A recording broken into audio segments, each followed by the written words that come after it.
Assalamualaikum warahmatullahi wabarakatuh. Saya Susilia Idiawati, dosen D3 Kebidanan Stikes Yarsi Mataram. Sekilas tentang saya memulai menjadi dosen Stikes Yarsi Mataram sejak tahun 2014. Dari pendidikan D3 Kebidanan Kesatria Praya, lulus tahun 2009, D4 Kebidanan pendidik Universitas Sadiri, lulus tahun 2011 dan menempuh S2 tahun 2015 dan lulus pada tahun 2017. Saya bertugas di program studi D3 Kebidanan, mengampu mata kuliah Asuhan Kebidanan Persalinan, Asuhan Kebidanan NIPAS, Asuhan Kebidanan Kegawat Daruratan Maternal dan Neonatal, Mutu Pelayanan Kebidanan, Kesehatan Masyarakat, dan Asuhan Kebidanan Komunitas. Pada semester genap semester 4, saya mengajarkan asuhan kebidanan mata kuliah inti dengan bobot 4 SKS. Kuliah ini memberikan kemampuan kepada peserta didik untuk memberi asuhan kebidanan komunitas dengan memperhatikan aspek-aspek budaya yang berfokus pada upaya preventif, promotif, deteksi dini, dan rujukan, serta berorientasi pada pemberdayaan dan masyarakat yang didasari oleh pengetahuan, sikap, dan keterampilan. Pada semester ini, saya akan mengajarkan materi asuhan kebidanan komunitas dan program pemerintahan yang berkaitan dengan kesehatan ibu dan anak serta KB. Metode yang akan digunakan adalah ceramah, diskusi, dan presentasi kelompok. Interaksi yang dilakukan dengan mahasiswa dalam perkuliahan saya lakukan melalui tatap muka langsung dengan diskusi dan membahas materi pertemuan, sedangkan pada Google Classroom saya memberikan tugas terkait materi pembelajaran. Penilaian yang akan digunakan untuk penilaian akhir adalah kehadiran 10%, diskusi 10%, tugas 10%, soft skill 20%, serta UTS 25% dan UAS 25%. Materi pembelajaran pada pertemuan ini adalah program pemerintah terkait kesehatan ibu dan anak serta KB. Metode yang akan saya gunakan pada hari ini yaitu SCL dengan presentasi kelompok dan diskusi. Metode ini digunakan untuk memberi kesempatan kepada mahasiswa mengambil peran yang lebih aktif dalam pembelajaran. Selain itu, mahasiswa akan dapat merasakan pembelajaran menjadi miliknya. Karena mahasiswa diberi kesempatan yang luas untuk berpartisipasi dan menumbuhkan suasana demokrasi dari diskusi dan dialog. Demikian selanjutnya saya akan menampilkan proses pembelajaran saya untuk materi program pemerintah terkait kesehatan ibu dan anak serta KB. Assalamualaikum warahmatullahi wabarakatuh. Waalaikumsalam warahmatullahi wabarakatuh. Selamat pagi. Pagi. Bagaimana kabar semuanya, sehat? Alhamdulillah. Baik, semoga kita dirahmati ya dalam mencari ilmu, diberikan kemudahan. Hari ini kita akan melanjutkan materi pembelajaran kita yang kedua, yaitu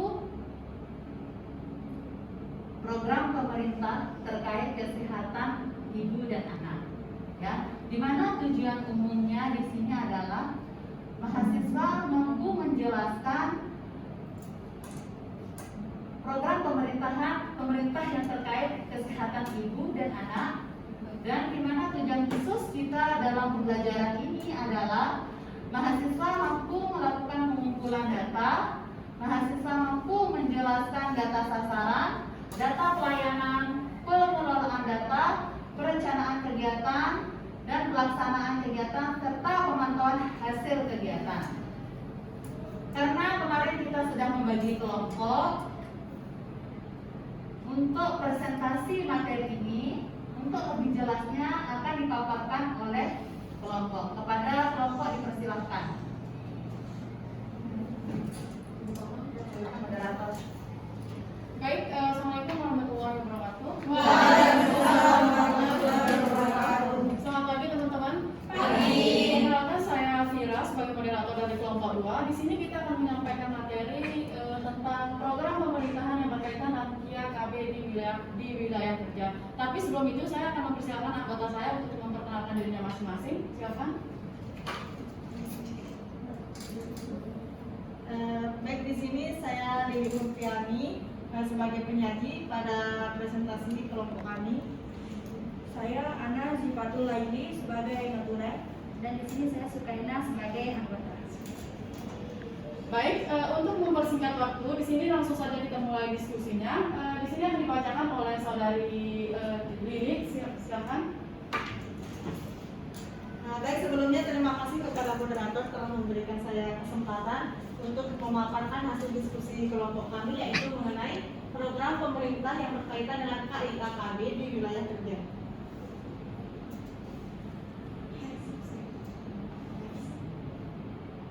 Nah, kemudian di sini apa saja sih program pemerintah terkait kesehatan ibu dan anak itu? Nah, di sini yang pertama yaitu kelas ibu hamil, kemudian yang kedua kelas ibu dan balita, kemudian yang ketiga ada kelas remaja, dan yang terakhir di sini ada upaya untuk promosi kesehatan. Nah, di sini dapat teman-teman lihat sekalian, ini merupakan contoh dari kegiatan kelas ibu hamil. Nah, di sini kita itu memberikan edukasi tentang kehamilan, apa saja yang meliputi materi tentang kehamilan itu, baik itu komplikasi pada kehamilan ataupun yang lainnya. Nah, kemudian di sini ada suatu kegiatan tentang kelas ibu dan balita. Nah, di sini itu kita mengedukasi ibu serta cara-caranya, bagaimana upaya-upaya yang dilakukan oleh ibu untuk menjaga balitanya atau menjaga anaknya supaya terhindar dari resiko-resiko berbagai macam penyakit. Nah, kemudian di sini ada kelas remaja. Di sini pada kelas remaja ini kita memberikan edukasi kepada remaja-remaja supaya lebih bisa menjaga diri dan juga lebih tahu bagaimana sih remaja-remaja itu berperan dan bagaimana proses perjalanan remaja itu dan apa saja sih yang akan dilewati pada masa-masa remaja ini, tentunya di sini dalam lingkup kesehatan ya. Nah, kemudian di sini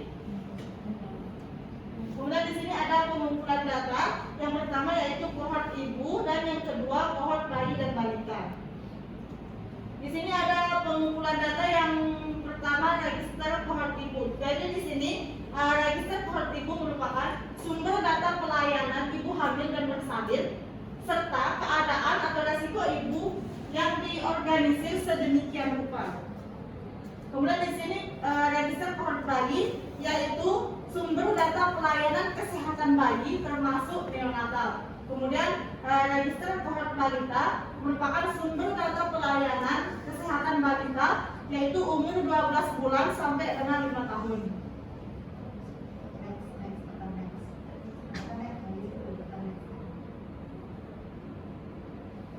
Nah, kemudian di sini ada pendataan sasaran. Yang pertama pengumpulan data. Jadi di sini pengumpulan dan pengelolaan data merupakan kegiatan pokok dari PWS KIA. Kemudian di sini data yang dicatat per desa atau kelurahan dan kemudian dikumpulkan di tingkat puskesmas akan dilaporkan sesuai jenjang administrasi. Kemudian di sini data yang diperlukan dalam PWS KIA adalah data sasaran dan data pelayanan. Apa saja sih data yang dikumpulkan? Di sini ada data sasaran dan data pelayanan. Yang dimana data sasaran ini meliputi jumlah seluruh ibu hamil, kemudian jumlah seluruh ibu bersalin, jumlah ibu nifas, jumlah seluruh bayi, jumlah seluruh anak balita dan jumlah seluruh TUS. Kemudian di sini data pelayanan yaitu meliputi jumlah K1, jumlah K4, jumlah persalinan yang ditolong oleh tenaga kesehatan, kemudian jumlah ibu nifas yang dilayani 3 kali atau KF3 oleh tenaga kesehatan, dan jumlah neonatus yang mendapatkan pelayanan kesehatan pada umur 6 sampai 48 jam, jumlah neonatus yang mendapatkan pelayanan kesehatan lengkap pada umur 0 sampai 28 hari atau bisa disebut dengan KN1, KN2, dan KN3. Kemudian di sini yang terakhir ada jumlah ibu hamil bersalin dan nifas dengan faktor atau resiko komplikasi yang dideteksi oleh masyarakat. Kemudian di sini ada jumlah kasus komplikasi obstetri yang ditangani dan jumlah neonatus dengan komplikasi yang ditangani, jumlah bayi yang mendapatkan pelayanan kesehatan pada umur 29 hari sampai 11 bulan sedikitnya 4 kali. Kemudian jumlah anak balita yaitu umur 12 sampai 59 bulan yang mendapatkan pelayanan kesehatan sedikitnya 8 kali. Kemudian ada jumlah anak balita sakit yang mendapatkan pelayanan kesehatan sesuai standar dan ada jumlah peserta KB aktif. Kemudian di sini ada pengolahan datanya. Di setiap bulan itu bidan desa mengolah data yang tercantum dalam buku kohort dan dijadikan sebagai bahan laporan bulanan KIA. Bidan koordinator di puskesmas menerima laporan bulanan tersebut dari semua data dan mengolahnya menjadi laporan dan informasi kemajuan pelayanan KIA bulanan yang disebut PWS KIA. Kemudian informasi per desa atau kelurahan dan per kecamatan tersebut disajikan dalam bentuk grafik PWS KIA yang harus dibuat oleh bidan koordinator. Mungkin hanya itu yang dapat kami sampaikan. Terima kasih atas segala perhatian dan mohon maaf atas segala kekurangan. Wabillahi taufiq wal hidayah. Wassalamualaikum warahmatullahi wabarakatuh.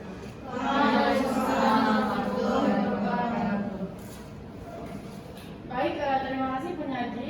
Karena di sini materi sudah disampaikan oleh penyaji dengan sangat baik. Di sini selanjutnya saya akan membuka sesi pertanyaan. Untuk teman-teman mungkin ada yang ingin bertanya.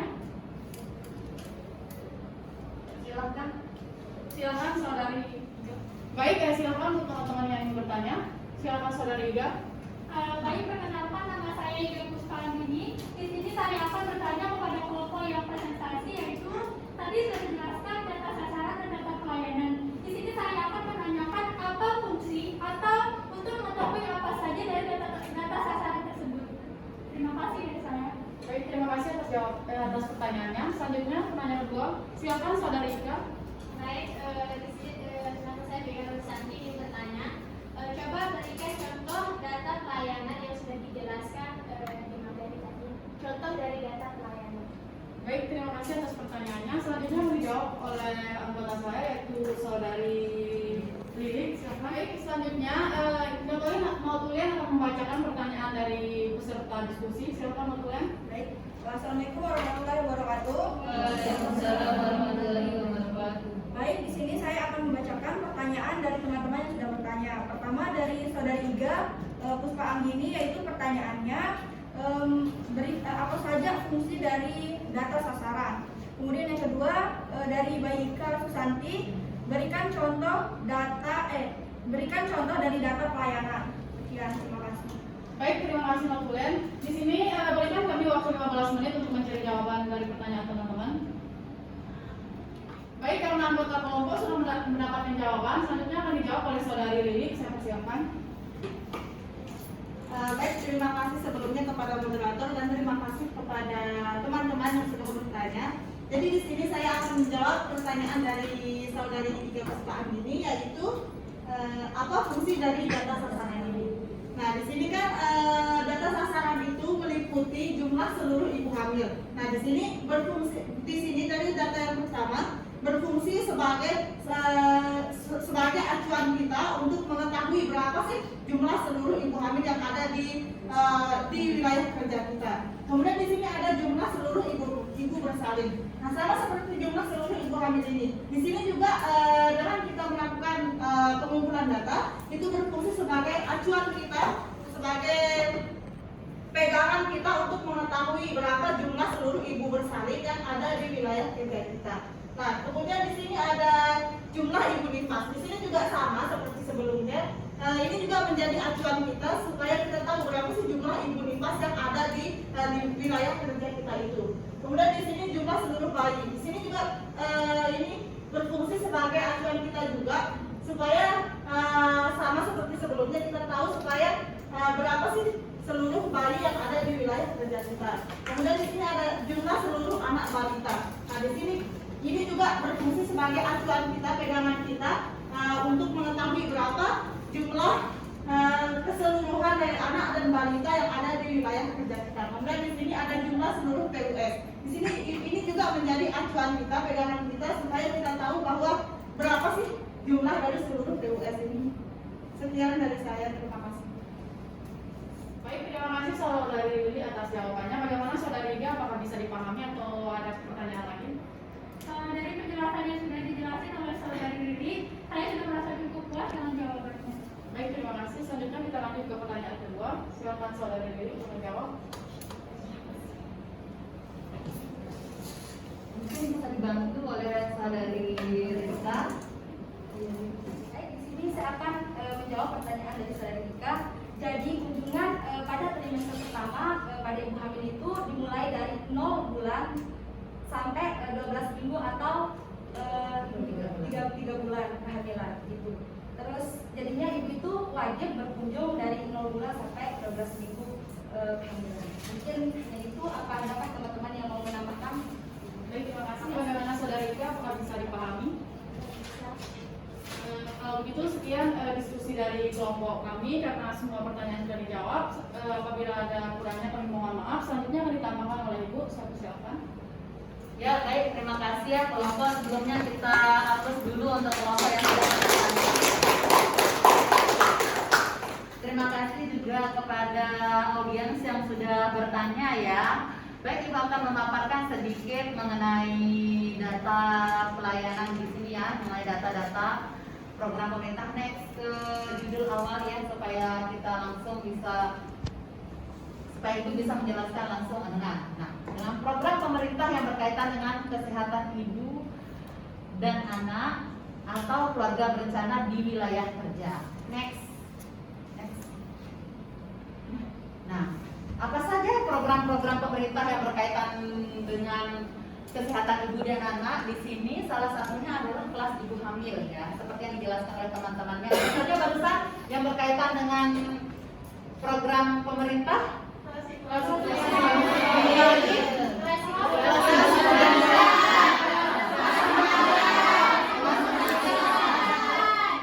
Nah, jadinya di sini kita ketahui bahwa kelas ibu hamil ini merupakan satu program pemerintah ya kepada ibu hamil supaya ibu hamil itu sehat dalam kehamilan dan tidak mengalami sakit atau komplikasi pada kehamilannya, ataupun seandainya terjadi komplikasi pada kehamilan itu bisa dideteksi. Lanjut. Nah, next lagi dari penjelasannya.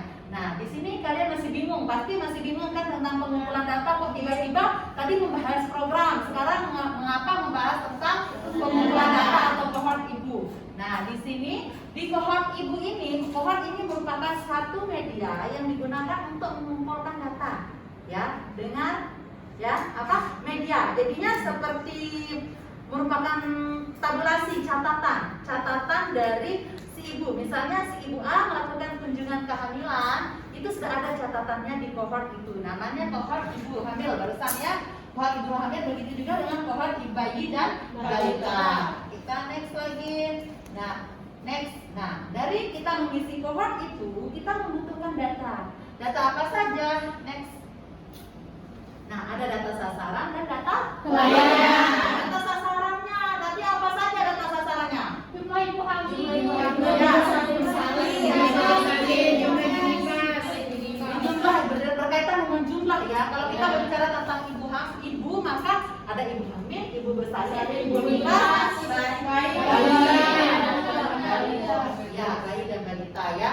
Nah, di sini dia juga ada dengan kus pasangan usia subur. Nah, lanjut data kepelayanan. Data pelayanan itu tentu data yang berhubungan tentang pelayanan pada kesehatan ibu dan anak. Apa saja datanya di situ? Ada jumlah kunjungan pertama, kunjungan kedua, kunjungan salin, apa lagi?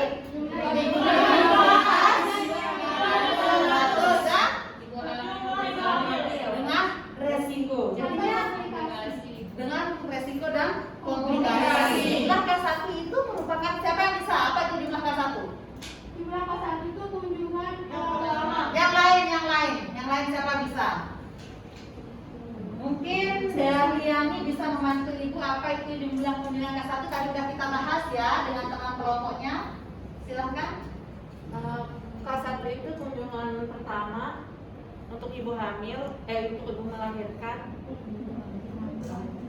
Nah, ini ulang ya. Jadinya jumlah K1 ini adalah jumlah kunjungan ibu hamil pada trimester pertama kali ibu hamil pada trimester pertama.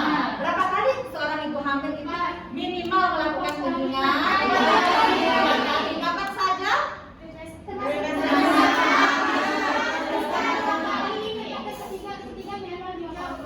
Ya, trimester pertama 1 kali, trimester kedua 1 kali, trimester ketiga 2 kali pada trimester ketiga. Kita harus tahu supaya bisa mengumpulkan data-data tersebut. Bu, tadi juga ditanyakan apa gunanya data-data ini. Nah, data-data ini kita untuk mengetahui data jumlah ibu hamil itu berguna untuk mengetahui berapa jumlah ibu hamil yang sebenarnya. Misalnya kalau jumlah ibu hamil yang sebenarnya adalah 10, tapi ternyata yang hanya melakukan pemeriksaan hanya 5, berarti itu adalah suatu permasalahan. Permasalahan itulah yang akan membentuk kita membuat satu program. Nah, salah satu program pemerintahan itu adalah kelas ibu hamil. Kelas ibu hamil inilah tempatnya, wadahnya ibu hamil untuk selain mendapatkan informasi tentang pendidikan, juga bisa dilakukan pemeriksaan kehamilan. Jadi kita data, mana ibu hamil yang nggak datang kita cari supaya jelas. Ya, terus selanjutnya di sini ada data pelayanan. Nah, dari berhubungan sebenarnya antara data sasaran dengan data pelayanan. Misalnya jumlah ibu hamilnya ini ceritanya ada 10. Kok yang berkunjung pada trimester 1 cuma 6? Ada apa? Itu harus dicari, itu masalah. Ya, masalah. Seharusnya yang ibu hamil yang 10 ini yang harus memeriksa kehamilan pun ada 10. Ya. Nah, itu saja tambahan dari penjelasan Ibu. Ada yang kurang jelas? Silakan ditanyakan. Mungkin dari audiens atau kelompok ada yang kurang jelas? Sudah ya. Jadinya Ibu tambahkan di sini. Jadi ketika kita akan membuat program itu berdasarkan data ya. Berdasarkan data. Data itu bisa kita tuangkan di dalam cohort ya. Data itu bisa kita tuangkan di dalam cohort. Data itu dapat berupa data sasaran dan data pelayanan. Data sasarannya itu adalah jumlah ibu hamil, ibu bersalin, ibu nifas, bayi balita dan pasangan usia subur. Kalau pelayanan tadi apa saja?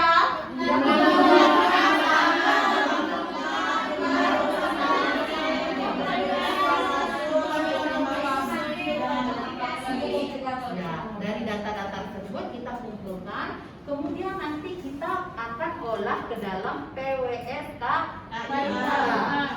Apa itu PWSKIA? Itu akan dibahas oleh kelompok selanjutnya setelah ini ya. Baik, dari sini Ibu serahkan kepada moderator untuk menutup acara. Silahkan. Baik, terima kasih teman-teman untuk diskusi pada pagi hari ini. Saya tutup wabillahi taufiq wal hidayah. Wassalamualaikum warahmatullahi wabarakatuh. Waalaikumsalam.